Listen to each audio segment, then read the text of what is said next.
So everybody, we've got a very interesting thing now. All these people, I'd like to introduce Roxane from the Coral Restoration Foundation, and you met everyone else.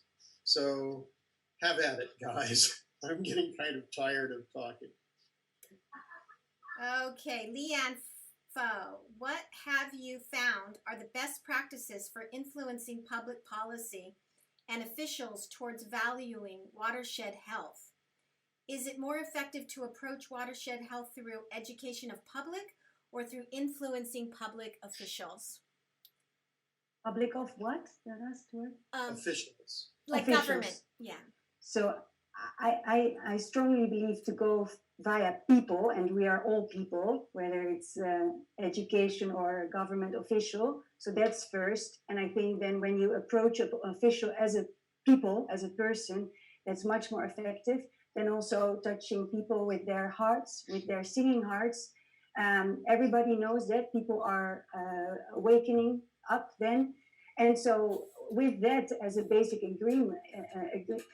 ingredient, then to use both levels. So I'm very much from the ground level and up. Yeah. Yeah. So change goes to the top from the bottom. And well, from all of us, all our the bottom up, yeah, through our hearts, yes. Yes, because John was telling me that you have been changing policy all over the Netherlands. That they're well, as I'm walking, it's a metaphor, but it's also actual. It goes step by step, but it is very touching to see how many people now are monitoring their rivers. When we first started, so I've been looking at the rivers quality, and then soon other people were joining, and in 2 weeks, more than 1,000 people in 14 countries have monitored 38 rivers without any money. So we were all doing that, and that was only 2 weeks, and so we've been doing this now for half a year. And with that, our government officials or countries are now also coming to us, seeing how we could help them to reach the Sustainable Development Goals 6.3 to monitor and their rivers. So there you see, it reinforces both. Beautiful, thank you. And Paul, there's a question that came in live that says, what's the latest news on fungi that can decompose plastics? Will it work for all plastics or only specific ones?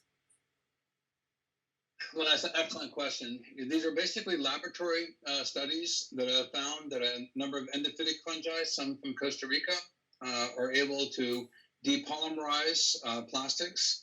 But bear in mind, a big problem is microplastics. So as you delaminate these plastics into microparticles, you have nano pollution. So even though the laboratory test shows efficacy, deployment of this at a large scale is way beyond our skill sets. And this is something that will probably take a few generations of scientists to be able to deploy. So we have done studies, for instance, of breaking down hydrocarbons, elimination of E. coli, fecal coliform bacteria, and relative to the comments on the coral reefs, the upland ecosystems are affecting the coral reefs by the injection of nitrogenous fertilizers, et cetera. Microfiltration of using mycelium as buffers around the flowing of water into valleys that go into estuaries, that go into reefs, microfiltration can ameliorate that and help the reefs by upland management. And so what I'm saying is that the applicable solutions of microfiltration and microremediation for dramatic, demonstrable results are something that we can do. Breaking down plastic is a huge, it's great that we have fungi to have these talents, these skill sets to be able to break down plastic. But how do you deploy that? With pollution coming through into rivers, you've got choke points. You have an ability of being able to stop that. The disbursement of plastics doesn't have a choke point in the same way. So the evidence is there in the laboratory. Unfortunately, I don't see deployment of these technologies for cleaning up the ocean plastics for an extraordinarily long time. Okay. I think, can I just ask Roxane, this what we were learning from Sam, and I understand that there are many teams of scientists, and there's a lot of activity in studying how to restore coral. What's Coral Restoration Foundation working on? Absolutely. Yeah. Thanks for the shout out, Sam. You guys are doing a great job on this. Congratulations for a really excellent production. Coral Restoration Foundation is the world's largest nonprofit restoration organization. And we have worked really hard with trying to work with restoration organizations all over the world, since there's a lot of people really passionate about this. And probably one of the most revolutionary things that's happened recently is we co-founded with NOAA, the National Oceanographic and Atmospheric Administration in the United States, the Coral Restoration Consortium. And every 2 years, it hosts a symposium called Reef Futures, which brings together restoration organizations, coral biologists, specialists, people who are passionate about what we do and how we can restore the reefs. It brings all of these people together into a 2 or 3 day conference that we can share all of our experiences and work together. And that way we can continue to support each other. You know, that's a kind of reoccurring theme, that we all have to work together. And I hope that we'll take this seriously. The other thing that's come to my mind is, after spending quite a lot of time in conferences, I find that they're not as satisfying as actually working in the field. And so one of the things that I've thought about ecosystem restoration camps is that they can be living laboratories. And that since we can't all build the infrastructure, we all need to share the infrastructure.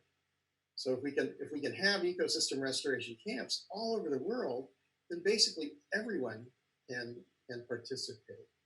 So the other thing that I noticed and that I didn't know about was the spawning of the corals.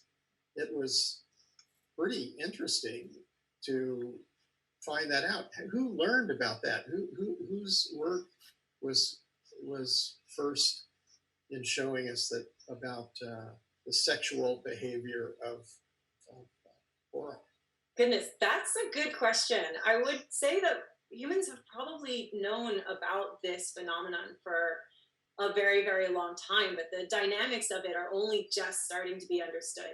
And part of the difficulty with studying coral spawning is that we still don't always have a very good fix on when they're actually going to spawn. And Sam's nodding his head. The number of times scientists have gone out there and we're in the water at 10 or 11 o'clock at night and we're waiting and waiting and waiting and waiting, and nothing happens. So part of the difficulty is that corals spawn synchronously at a very specific time of year, depending on the species. And sometimes you catch it and sometimes you don't. So we're still really trying to study it. We've been lucky that the corals in our 7 coral nurseries have spawned pretty much every year for the past 10 years or so. And we've been able to document it, but we spend a lot of very late nights and a long time underwater watching a coral waiting for it to spawn. And we do know that the corals that we have returned to the wild on the reefs, they are spawning as well. And as you said, with a living laboratory, it's helped create a lot of research to help us understand what is the best size for the coral colony to be returned to the wild so that it can spawn sooner. And it's, just supporting a lot of research all over the place. And I wanted to touch on what Sam said as well about, we at CRF, at least, I'm sure most people will reflect this. We believe the oceans belong to everyone and it's our responsibility, and giving people the hands-on opportunity to come do this and have that chance to give back, that's what a lot of us want to give. Thank you so much. There's one more question. Should I give it? Yeah, please. Okay, so this one's for Sam, and it says, what is your biggest need to scale your work? Funding, connections, or something else? All of the above. That could be for everybody. Yeah, and I assume this would apply for CRF as well. But, we are in the process, right? We just relaunched operations. We got hit right in the face by Hurricane Dorian, as you saw in the video. So we actually got coral farming going again last month, only to then go into COVID. But we actually plan to use the opportunity from the storm to actually move our timeline forward. So we're actually expanding this facility into the largest land-based coral farm for restoration in the world.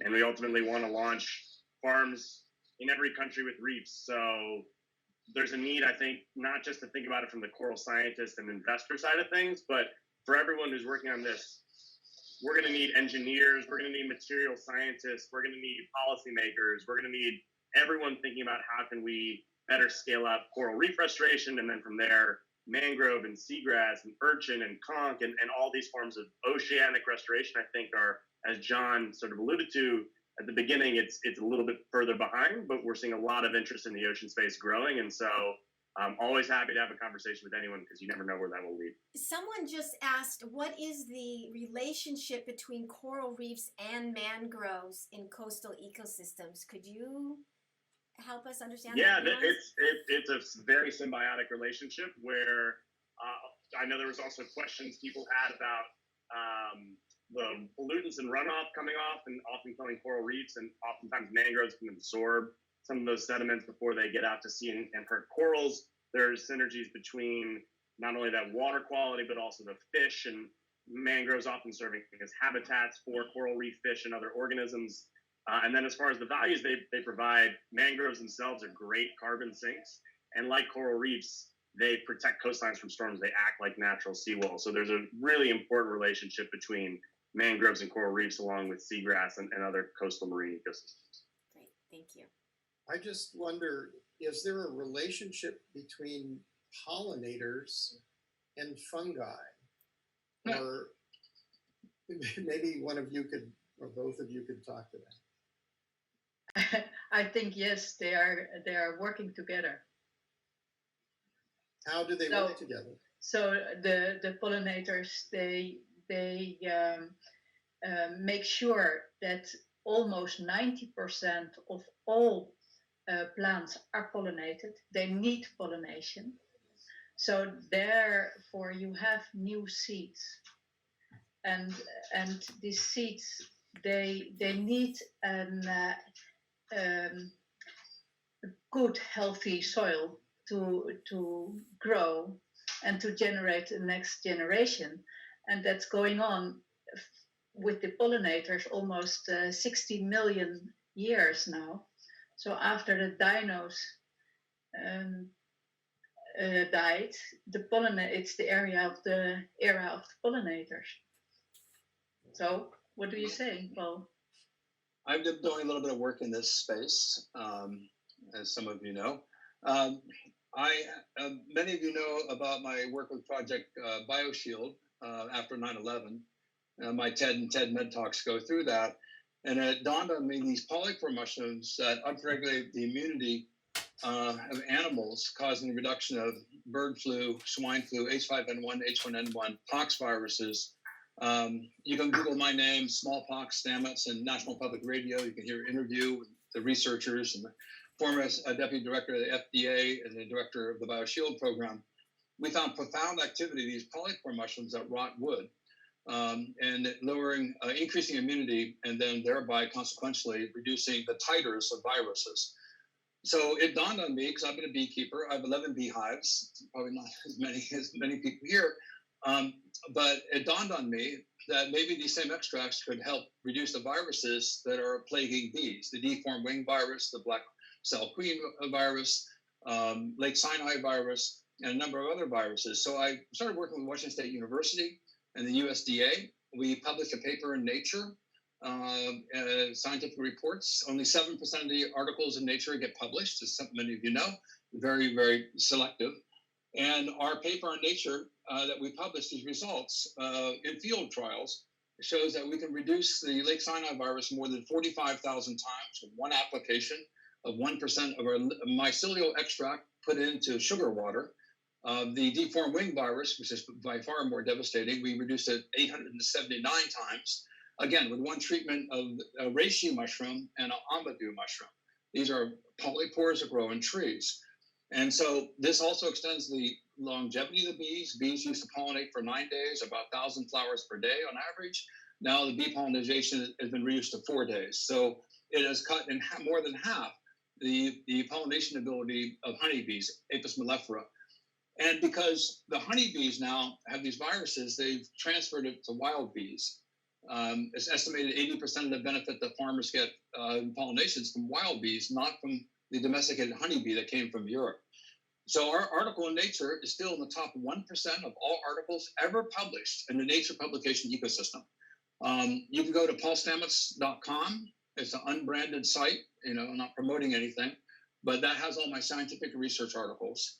And so it's really good for people to explore that, because what I have found is what Sonne has been describing is that as when we have deforestation, we're moving the menu of food for fungi. And even though we all grew up with Winnie the Pooh, and this is crazy, but I'm about to say this, but there's no evidence prior to my discovery of anyone making the connection that bees would go to rotted wood because of immunological benefit. They're the first ones to discover that. We are truly Neanderthals with nuclear weapons. I mean, WTF. I'm not an entomologist. I'm a mycologist. But I had bees coming to my garden when in 1994, I published it, but 1989, I had bees going from my beehive to my garden giant garden, moving the wood chips, and I could see them sipping on the little droplets from the mycelium. So that sat for a long time in the back of my brain. 9/11 occurred, got involved with Project BioShield, and then I realized I think I found something fundamental to the immunology of life on this planet. Is that the mycelial networks in ecosystems not only determine the microbiome, but influence the immunological health of animals and plants. But the fact these same extracts show evidence now reducing viruses that harm people, pigs, birds, and bees suggests to me that the mycelial webs in the ecosystem are deterministic in the immunological health of the inhabitants within an ecosystem. That makes perfect sense to me. But please check out my article in Nature. I have 8 other co-authors from the USDA, from Washington State University. We're trying to scale this. And we have a citizen scientist delivery system that we're putting out there. But you can explore for this. I'm not going to pitch it. So if you're interested, just dig into it. You'll discover me. Great. Thank you so much. We are so far behind, you cannot believe it. I'm just throwing out, I'm going to rip up the paper now because it doesn't make any sense at all. But Paul, let me take this opportunity to ask you whether you would be willing to join the Ecosystem Restoration Camps Advisory Council. So now you're put on the spot. Well, of course I have to say yes. Thank you so much. So Okay. mycology for all the camps. Yeah. Thank you, everyone. Bless you. This is our time. Thank This is you, our time everybody. to create the paradigm Let's shift fix that the we need. coral. Let's All right. make drinkable Let's do it. rivers, and let's make sure the pollinators have the perfect habitat. If we all work together, I'm sure this is possible. Thank you so much, everybody. Thank All you. right. Bye. Thank you, John. Thank you, Thank everyone. you, everybody.